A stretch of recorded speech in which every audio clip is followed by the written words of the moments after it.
We have Philippa Thompson, the Chief Data Scientist and Interim CTO for Parity, who is going to give a research presentation and talk about some astounding, really, really cool work that was done, and entitled From Moment to Mainstream, What US Consumers Really Think About Women's Sports.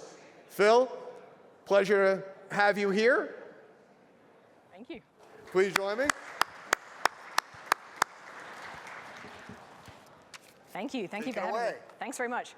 First of all, thank you very much for having me. It's a real honor to be here amongst so many great speakers today and to be speaking to you all. I will take any opportunity to talk about women's sports, so I really appreciate someone giving me an audience to do it. And I did want to just acknowledge that I am aware who's up after me, so it has been a lifelong dream of mine to be Adam Silver's warm-up act, so I really appreciate that opportunity as well. Before I jump into the deck and talk about our research, I did want to talk a little bit about Parity, just so you know who we are and how we fit into the women's sports ecosystem.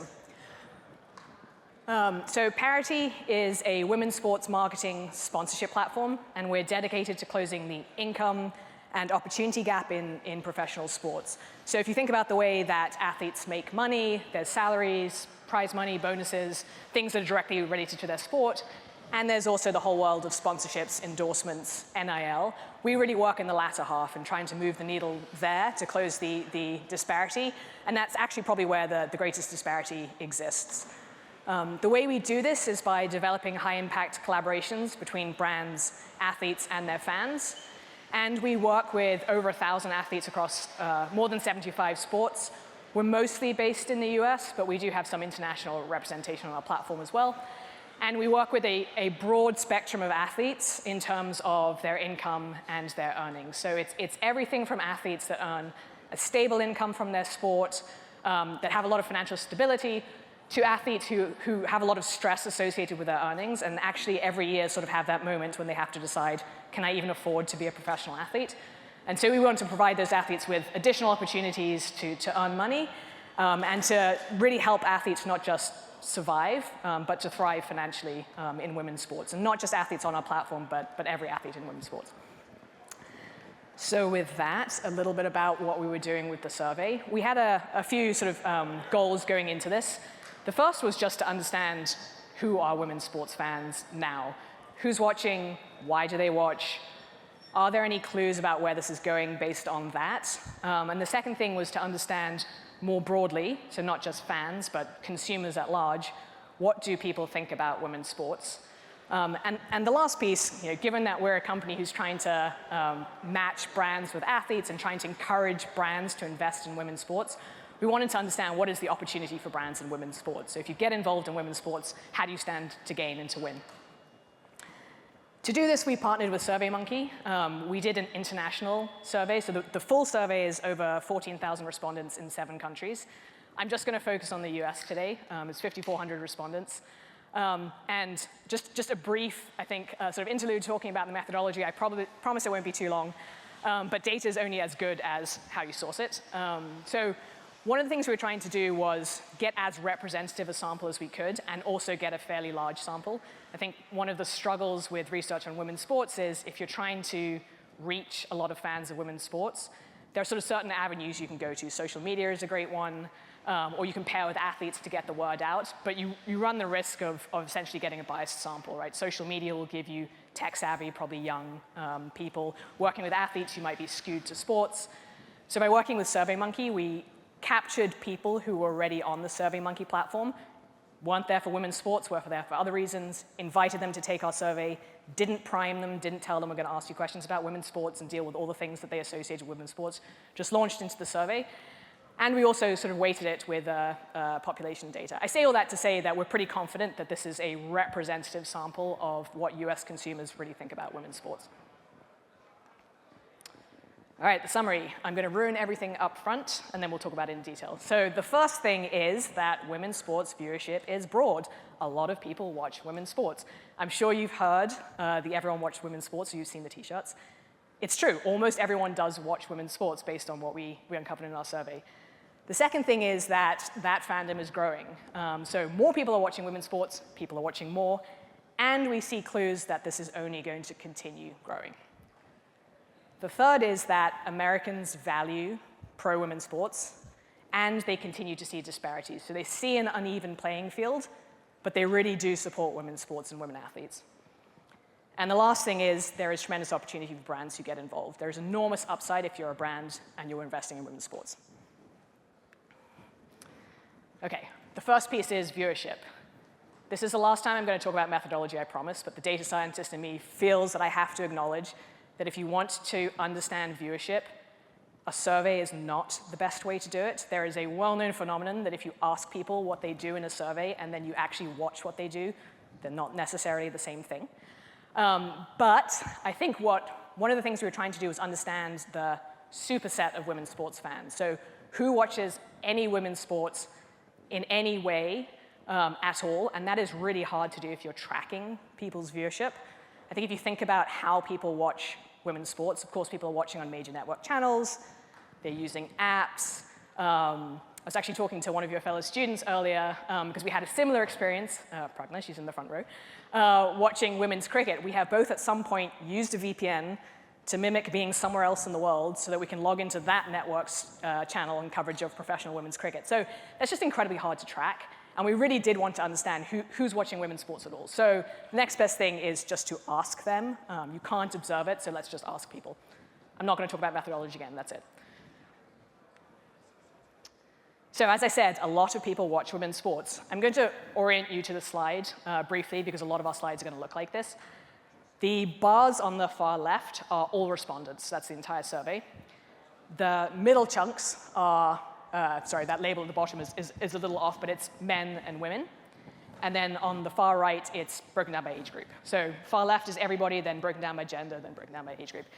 And the thing you'll notice is that 71% of people say that they watch women's sports at least a few times a year. And if you compare that to people who say they watch men's sports with the same frequency, it's 83%. And that, I was expecting a bigger gap. That doesn't feel like a very big gap to me, just given the amount of coverage that's given to men's sports versus women's sports. So there really is a case that everybody watches women's sports.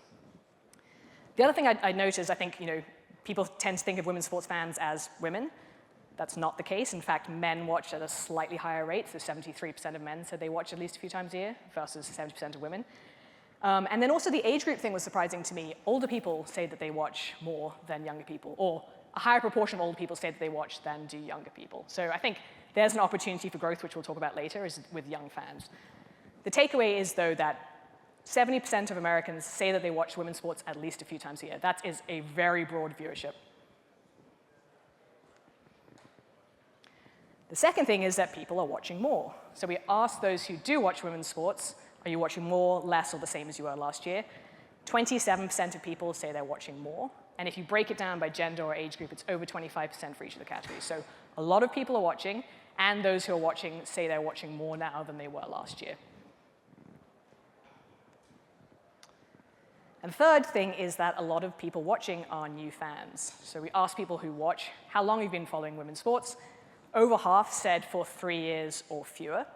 And of particular note, also, women and young people comprise a lot of the new fans. So again, tremendous opportunity for growth there. It's not in the slide, and it's an anecdote, so you just have to take my word for it. But the countries where we saw the highest influx of new fans were Spain, the UK, and Australia. And again, this is not a direct correlation, this is purely anecdotal. But those are the countries that had the sort of biggest excitement around the Women's World Cup last year. It was in Australia, Spain won, England came second. So we really do see this sort of like exposure drives people into fandom, which we'll talk about in a few minutes. Okay, so in terms of viewership is broad, fans are watching more, and we've seen a big influx of new fans. This is probably not hugely surprising. I think maybe the breadth is surprising, but if you follow women's sports at all, it does feel like more people are watching. It does feel like there are new fans, and it does feel like this sort of phenomenon is growing. So for us, women's sport is out of the sort of like moment, it's out of the movement, it's now fully mainstream. The next thing is, where is this growth going? We don't have stats, analogous stats for last year's growth, so I can't tell you what that 71% was the year before, but there are a lot of clues in the data about why people watch, how they became fans, that indicate that this growth is really well supported for further growth. So this first slide is just, it's sort of trivial proof that there is room for growth, right? Like 71% seems like pretty broad. A lot of people are watching women's sports. I do expect that to grow, but I think where we really expect the growth to happen is the frequency with which people watch. So this slide is the proportion of people who watch daily or weekly. About 20% of people say they watch women's sports daily or weekly, and that's almost 40% for men's sports. So there is definitely room for growth there. For men, the difference is even bigger. So although a lot of people are watching some women's sports occasionally, the sort of depth and the frequency and the amount is still very skewed to men's sports, and so we do think that there's plenty of opportunity for women's sports viewership to grow. And why we think it's going to continue to grow is mostly around why people become fans and why they watch more. So connection and coverage will continue to create fans. We asked people, why did you start watching women's sports? What sparked your interest? On the far left, the most prevalent answer is, I just enjoy it, which as a women's sports fan, like, just makes me feel so happy. Of course that's why we watch, because women's sports is fun to watch. The other big reasons, though, were personal connection and then also coverage. So almost 20 to 30% of people said, I watch because I have a kid or a family member who plays. And then about 20%, 10 to 20%, obviously lower for men, say because I played or I play. So people are becoming fans because they have a personal connection to the sport. That is great news because the number of people who have personal connection to the sport is going to increase, particularly because youth participation and collegiate participation in women's sports is on the up. So high school participation is up about 3% in the last decade, and collegiate is about 15% in the last decade. So as those participation rates continue to grow, we will see new fans into women's sport. The second big reason is because coverage. So people said they started watching because of TV coverage, media coverage, or social media coverage. You'll notice the social media coverage has a big bar around 18 to 34s, which is probably not surprising. But a lot of young people are becoming fans because of social media coverage. Again, great news. Coverage of women's sports is also increasing. Wasserman, the agency, put out some amazing research earlier this year that estimated that the media coverage of women's sports is about 15% of the total share. That seems very low. It is low, but a decade ago, it was around 3%. So media coverage is on the up. There are new deals getting professional sports on major network channels, and social media is a beast unto itself. So all these things are supporting further growth in women's sports. The next reason we expect growth to continue is because access and exposure increases viewership. So we asked people who are watching more, why are you watching more? Again, personal interest is the top answer, which I love, but media coverage, social media coverage, and accessibility and ease in finding were other big answers. So people are watching because they can. The fewer people that need to get a VPN to log into some other country's network streaming of a sport, the better. Putting them on major network channels and on apps that people have access to will drive increased viewership. And again, also social media coverage and media coverage. Those things are increasing. People will watch more as they hear more about women's sports, and they will hear more about women's sports. And the last reason that we really expect this growth to continue is because there is I can't really say unique, but there is a sort of differentiated connection that women's sports fans have with professional women athletes that we don't really see, I think, in men's sports. Anecdotally, we see this at Parity all the time. We pair athletes with brands, they do activations, maybe social media campaigns, and the ways in which fans engage with that is really unique and really enthusiastic. But we also saw that phenomenon in the data directly itself. So we asked people, which social media sports accounts do you follow? And this is everybody. This is not just fans of women's sports. This is everybody. Across the board, men's sports accounts have a bigger share, except for individual athletes, where it's parity. So if you think about sort of the share of women's sports social media, it's weighted more heavily to individual athletes than in men's sports. People really do feel this connection with athletes. And I think this is probably not surprising to those of you who follow sports, which I assume is everybody in this room. But if you think back to in the US Olympic coverage over the last few Olympiads, there's that element of it that is the personal athlete story, which really helps to bring in the fans. So people aren't just watching the events themselves. They're also watching those segments before the events that talk about how did the athlete get here, what is their story, a lot of stories of sort of overcoming challenging experiences. And I would hazard a guess, if you think back, particularly to the last Olympics, about the athlete stories that you remember, they are probably weighted towards female athletes. So it's the Simone Biles story, it's Katie Ledecky, it's a US women's national team, it's Gabby Thomas on the track, it's Sha'Carri Richardson on the track. People feel a connection to women athletes that I think doesn't exist to such an extent in men's sports. And that bodes extremely well for growth because of that social media tie-in. You can have a personal connection with your athlete. She's there on social media for you to interact with her whenever you want. Women's sports fans don't think about sports as just something they watch once a week. You know, it's not just that game you watch on Sunday. There's a constant cycle of engagement with the sport, and it's through the athletes and predominantly on social media. So for better or for worse, social media is here to stay. It's going to grow, and that is going to facilitate further growth in women's sports. So there is room for further growth, as confirmed by how many people watch women's sports frequently. Increased connection, exposure, and access will drive that growth, and this fan-athlete connection will be a real booster for the growth over the coming years. Okay, on to what people think about women's sports. I think if you listen to the totality of what's said about women's sports in the media, on social media, in your families, everywhere, you might think that it's sort of a controversial issue, and it's something where people disagree about the importance of women's sports, disagree about the salience of athletes' opinions, that it's a very divisive issue. And why this matters, I think particularly in terms of investment in women's sports, is as companies, brands are thinking about investing in women's sports, of course, like with any investment, you're thinking about, like, what is my return on investment? Like, am I going to achieve my goals with this investment? And a part of that is the risk. Like, what is the risk of my investment? One of the risks is always, like, who you're going to annoy or alienate by investing in something. So could I potentially, for brands, alienate a consumer or a potential customer if I invest in this asset or this property, in this case, women's sports? And the answer is no. So we asked people, how important is it for girls to play sports growing up? 90% of people said it's either very important or somewhat important. And across the board, regardless of how you cut that data, gender, or age, there's high agreement that women's sports are, it's important for girls to play sports growing up. So people value women's sports.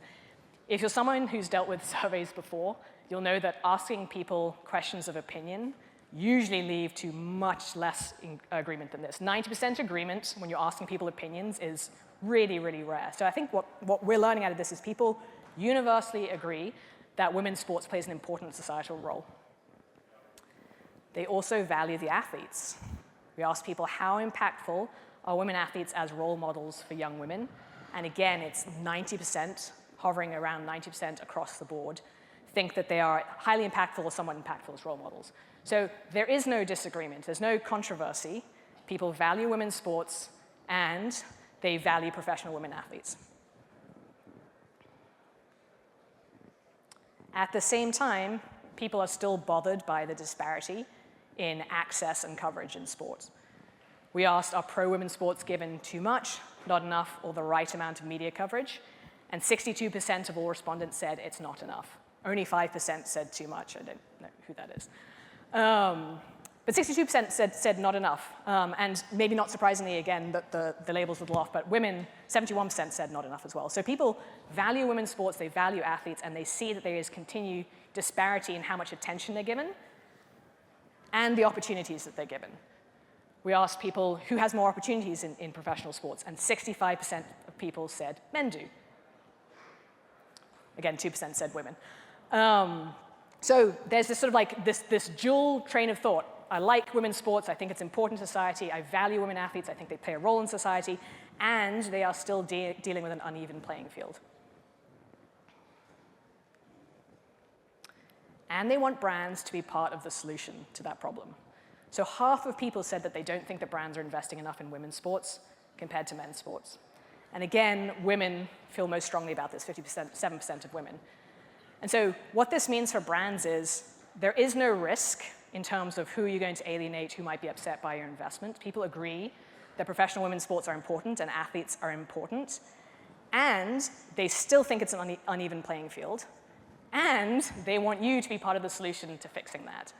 So just a fantastic opportunities for brands to move into this space and be part of the solution. And it's what consumers want them to do. So people value women's sports. They see an uneven playing field, and they want brands to invest as part of the solution. The last piece I'm going to talk about is sort of more of the upside. So people want brands involved, but what happens when you do get involved? Are you rewarded for stepping into that space and being part of the solution? And we got at this a few different ways, and I'll sort of re-emphasize that the things on the previous slides, the attitudes and the opinions I was talking about, those weren't fans of women's sports. It's not just that 70% who watch, it's everybody. It's the US population at large, agree that women's sports are important, think that there's disparity and want brands involved. And let's talk about what happens when you do get involved. We asked people, do you trust that brands sponsoring women's sports care about gender equity? So when they do invest to be part of the solution, do you actually believe that they care? And 60% of people said that they do. That's pretty high. Even for an opinion question, that's pretty high. So 60% of people said, yeah, when brands are investing in women's sports, I believe that they care about gender equity.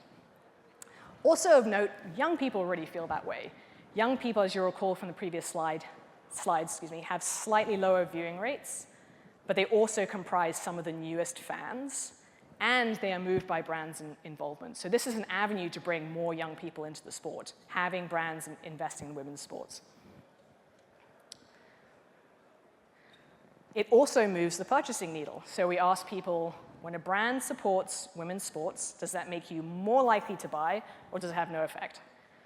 On the left, this is just all respondents broken down. So a third of people said, when a brand supports women's sports and invests in women's sports, I am more likely to purchase from them. Women, again, feel more strongly, and almost half of all young people, regardless of whether they're fans or not, said, I'm more likely to purchase from a brand when they support women's sports. So you are rewarded for being in that space. People want you as part of the solution, and when you do it, they reward you with their behavior. On the right, this is just fans of women's sports, so it's that 70% who watch. Unsurprisingly, the effect here is larger, and it's over half of young fans feel this way. So when brands are supporting women's sports, they are more likely to purchase from them.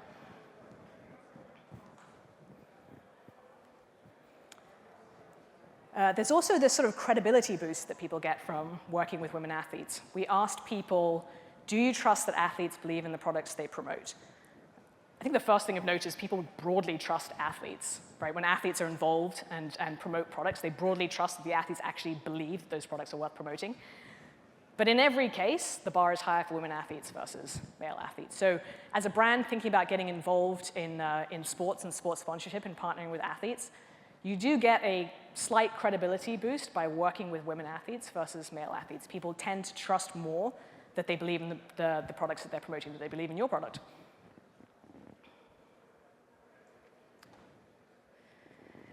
And the last thing is that women athletes are effective influencers. There's a lot on this slide, so I'm going to walk through pieces of it.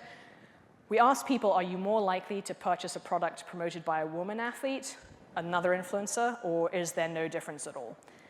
This slide is whittled down to just fans of women's sports, so just that 70% who do watch women's sports. In terms of all respondents, 20% said they would be more likely to purchase when it's a woman athlete as the influencer versus another type, and only 8% where it's another type. The balance is there's no difference. That 2.6% is roughly the multiplier between the two. That's a really big difference, right? If you're in the space and you want to work with influencers, getting this kind of boost from working with a woman athlete versus a different type of influencer really, really could make the difference for a brand. The second bunch of charts, again, is broken down by gender. For women, it's a huge multiplier, right? It's 25% versus 6%. And even just in the absolute, 25% of women saying they'd be more likely to buy from a woman athlete as an influencer, that's a large proportion of people. And then the last block, again, is broken down by age. I did want to point out here that young people are more influenceable across the board, so both those bars are higher. But still, athletes get the edge. More likely to purchase from a woman athlete. So I think the really compelling story here is that people value women's sports. They value athletes. They see them as trusted product promoters. They see continuing disparity in professional sports. They want brands to be part of that solution.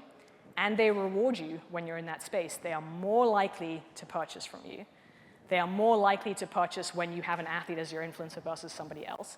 And they are marginally more likely to trust that your product ambassador believes in the product if it's a woman athlete versus a male athlete.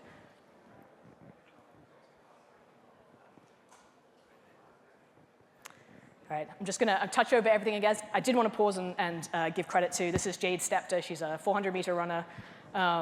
She actually did the design of all these slides. She's a very multi-talented person. So I don't take no credit for any of the aesthetics here. So just to wrap up, as I said, you've seen it. Everyone watches women's sports. Almost everybody does. It hazard a guess that most of this audience, if not all this audience, watches. But even outside of this sort of concentrated interest group, in broad US, 70% of people watch women's sports. We expect the growth that we've seen to continue. The reason that people watch is access and exposure and personal connection. It makes fans, it makes people watch more. And all of those things are on the up for women's sports. More people are playing women's sports at every level. There's more media exposure. There's more social media exposure. There's more streaming. You can get women's sports. Again, you don't need a VPN to find it. So all the conditions are right for people to continue, for the growth to continue. Consensus that women's sports are a positive societal force. They are not controversial. People don't disagree about whether women athletes are important role models or whether they value women's sports. People agree that women's sports plays an important role in society. And there is tremendous opportunity for brands that invest in women's sports. So if you're someone who's looking to partner in sports, in women's sports, you have a tremendous opportunity to address concerns that consumers have around disparity and gender disparity. And when you move into that space, they will reward you for doing it. As I said, the full research was international. We have some interesting insights, sort of like different countries. See everyone holding their phones up, the QR code, it worked. We have some insights sort of about differing views across countries. I won't spoil all of it, but I'd say that it's pretty consistent with what we've seen in the US. There aren't countries where people hate women's sports. Generally, there is strong agreement that women's sports play an important role in society. You can reach at the QR code or at the link, and that is the end of the presentation. Thank you very much for having me. Thank you.